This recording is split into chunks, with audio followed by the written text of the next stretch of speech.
click, click, click. Sorry, I still have film in here, and so that's just what I have to do. Hello everyone, and welcome to BHG Studios. Now, this is a video that I promised that I would do, that when I got back from Germany, I would go over all of the cameras that I brought with me and how I ended up using it on the trip. So let's start the video now. And since we're on the subject of the gear, I'd like to thank KEH Camera for sponsoring this video, like loaning me this lens here. This is an awesome lens. KEH is the original reseller of professional, collectible, and everyday gear for camera lovers everywhere since 1979. They purchase gear directly from photographers like us. We are camera nerds. They renew, resell at fair prices, and they truly become part of an endless cycle of creativity, community, and opportunity. So I will talk about them a little bit later at the end of the video, but I'll have links down below. Thank you again, KEH. All right, to begin with, this is the camera that I thought I would use a lot more, which is the Leica M7 with the 35 lux. But I ended up not using it very much, and I'll explain a little bit later why. But love this camera. I'm happy I brought it with me because I was able to take it to Leica headquarters and the service department. She's in good hands? Oh yeah, she's in really good hands. And she's back home, so we will take care of her. Did a quick little overcheck in a sort of like a mini CLA, and so they just looked over everything and they said everything looks great, but when you have time, bring it back and they could do a full CLA. So thank you so much. Glad I brought it. Didn't use it very much. The camera that I did use the most was the Leica Q2. Now I knew that I would use this the most because, well, I love the 28mm field of view. Now, I had the other camera, the Ricoh GR3, and my iPhone, which also has basically a 28mm field of view. But this is full frame. This has IBIS. Beautiful lens, 47 megapixels. So more megapixels in general than what I would need. But having it, especially if I needed to crop, it's great to have those extra pixels. I love just the overall build design. It's weather sealed.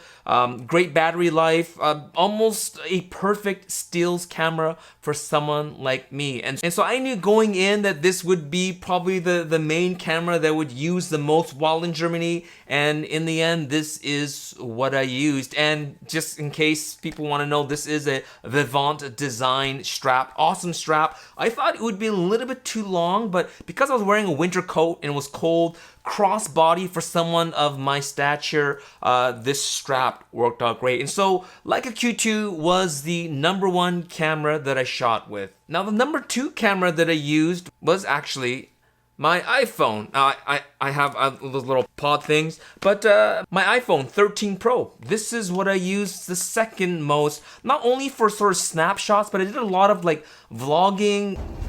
Let's get going. As well as like little Instagram stories, because, you know, I gotta keep up with the Instagrams and the Twitter and things like that, as well as getting quick little B-roll, because the X100V, the Ricoh GR3, as well as the Leica Q2 can all shoot video B-roll, but it's just really convenient to have my iPhone. This has 3 lenses. This could do 4K. This can keep up with modern digital cameras to a certain degree. And you will see one of my interviews that I did. This camera was a backup camera to the A-cam. The A-cam crashed, and so this became the A-cam, and it basically saved me. Now, the only thing is that it has variable frame rates, so syncing the external audio was a little bit difficult, but this saved the day, and I'll put a little insert here.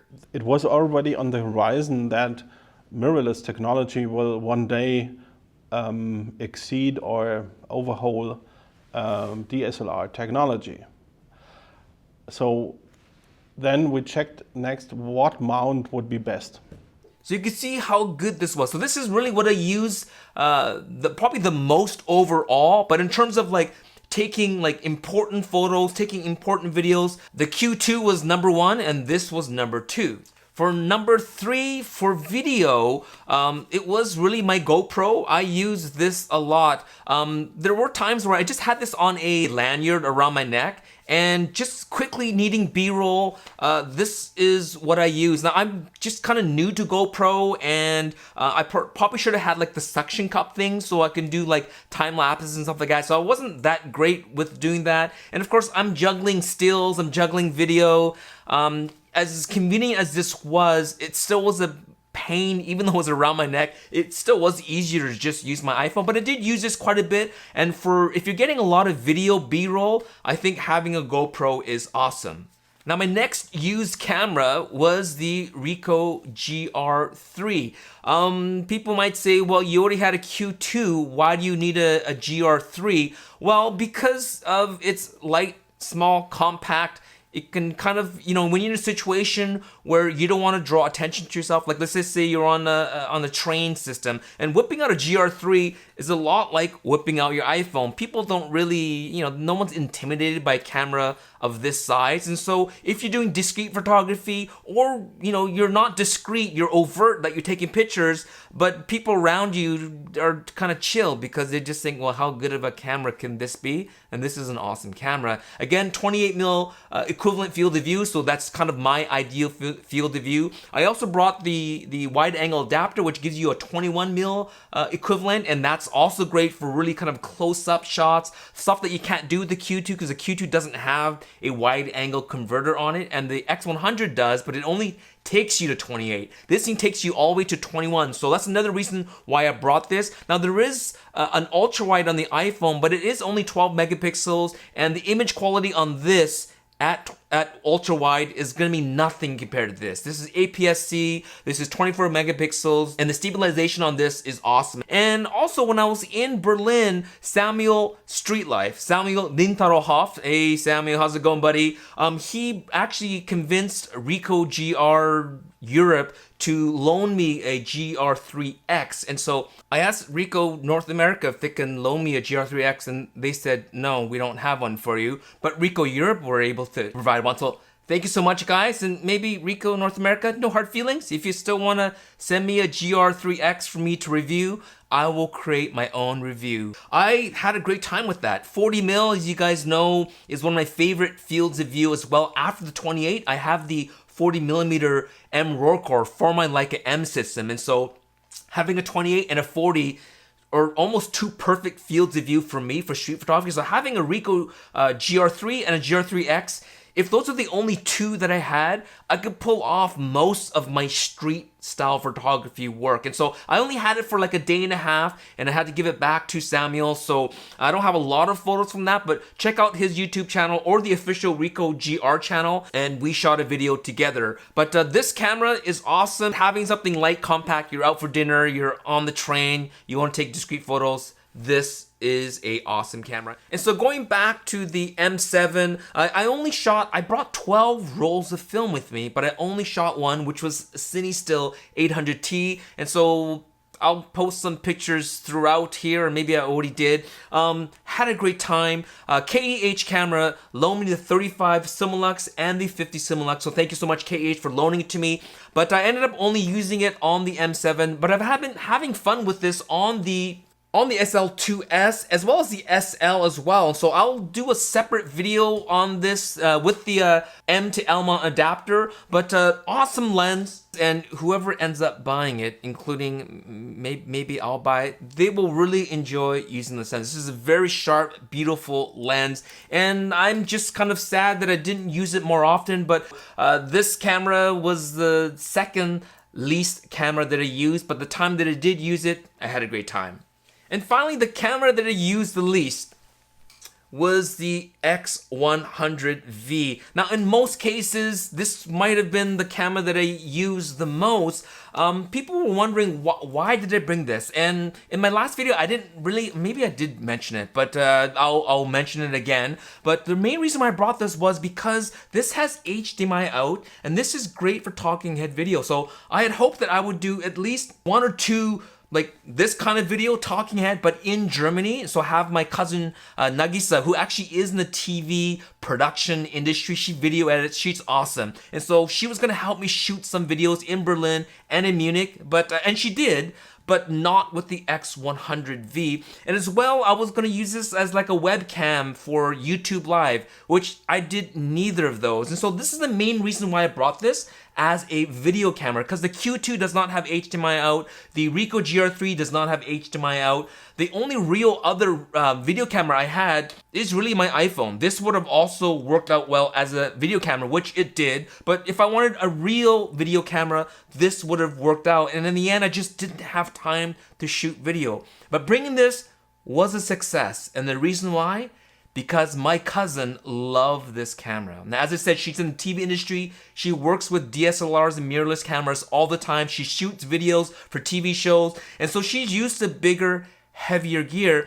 And when I showed her this, she couldn't stop shooting with it. From Berlin to Munich to Nuremberg to Austria, she had this every time. She's just like, cousin, can you charge up the battery? Cousin, can you loan me some memory cards? She loved this camera. And so really that's good news for Fujifilm. And you know, someone like my cousin who's in the industry, who just wanted a vacation type camera, really wanted to play with this. And she wasn't interested in my other gear like the Q2 and the GR3 that maybe are more kind of industrial design and kind of understated. As soon as she saw this, she really wanted to shoot with this. And so if I didn't have if I could only bring one of the, in terms of the main cameras, if I could only bring the GR3 or the Q2 or the X100, any one of them would have worked out. But I had all of them, hoping that I can shoot each of them in different ways. But in the end, this is the camera that I use the least. Now, if someone gonna ask me, of all the gear that I brought, which one would I have used if I could only bring one? The answer would have been really like none of them. If I was seriously going to Germany and do all the things that I have to do for work, for pleasure, for getting like really cool photos, being able to do videos, none of these cameras can do all of that. What I would have brought with me is either something like the Leica SL2 or the SL2S, or the Fujifilm X-T4, and then had like a wide angle lens. I have the 16-35 with the SL series, and I have the 10-24 with the Fujifilm system, because both the SL2, SL2S, or the X-T4 are awesome for vlogging. They're a little bit big and heavy, but I could pull it off. Definitely talking head video, definitely stills. They both are stabilized, and so those cameras really end up being workhorses for someone like me. I felt like, you know, I could try to pull off carrying these kind of all-in-one light point and shoots. And so that's the order of the cameras: the Q2, and then the GR3, and then lastly the X100V. But that's not to say that that is the least of these three cameras. It comes down to what you need. For me, IBIS is really important, and that 28mm field of view is my ideal field of view to use for overall photography, so those made sense. So those were my choices. That's how everything worked out while I was in Germany. And so just a quick little shout out here is, I mentioned all the bags that I was bringing. This little sling bag was a surprise hit. I actually kind of knew that I would love it. I left the Lightning Rider back at the hotel or back at my cousin's place most of the time, because most of the time I would just carry one camera on my neck and then just have the sling with me.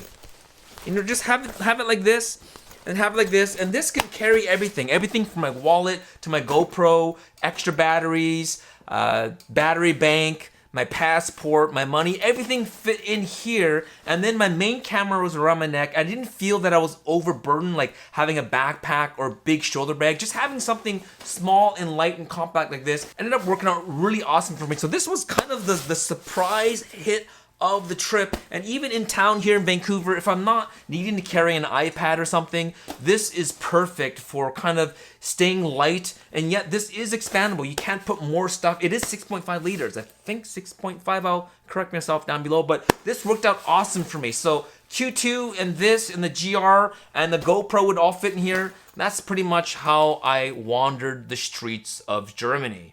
So again, as we talk about camera gear, cameras, what cameras to bring, what cameras I used, which ones I didn't, I'd like to thank KEH Camera for sponsoring this video, as well as loaning me the lenses to bring with me to Germany. KEH is a great place for you to buy and sell gear. If you have a Q2, if you want to buy a Q2, if you want to buy an older, the original Q, any of the X100s, including the new X100V, any of the Ricoh GRs, the GR3s, go to KEH. They'll probably have it in stock. Or if you have one and you're thinking of maybe selling it, go see KEH and they will give you a good quote. And you know that when you sell to them, that it will go into the hands of a fellow photographer who will really appreciate it.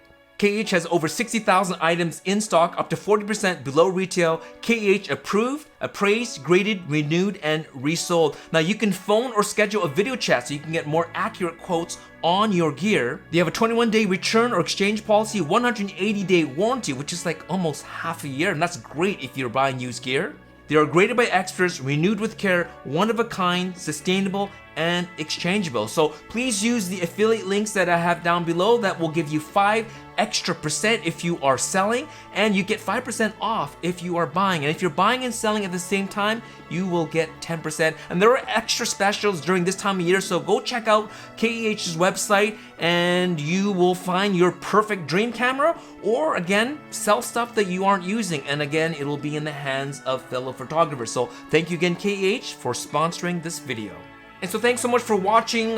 Comments down below. What setup would you have taken? Maybe I'll just say maybe 2 cameras. What 2 cameras would you have taken with you if you had to shoot video, as well as stills, as well as work stuff, as well as vacation stuff? How would you have switched things up? And if it's not the stuff that I brought, then maybe bring up other gear that you would have used. And so thank you so much for watching, and wait for more videos, and happy shooting.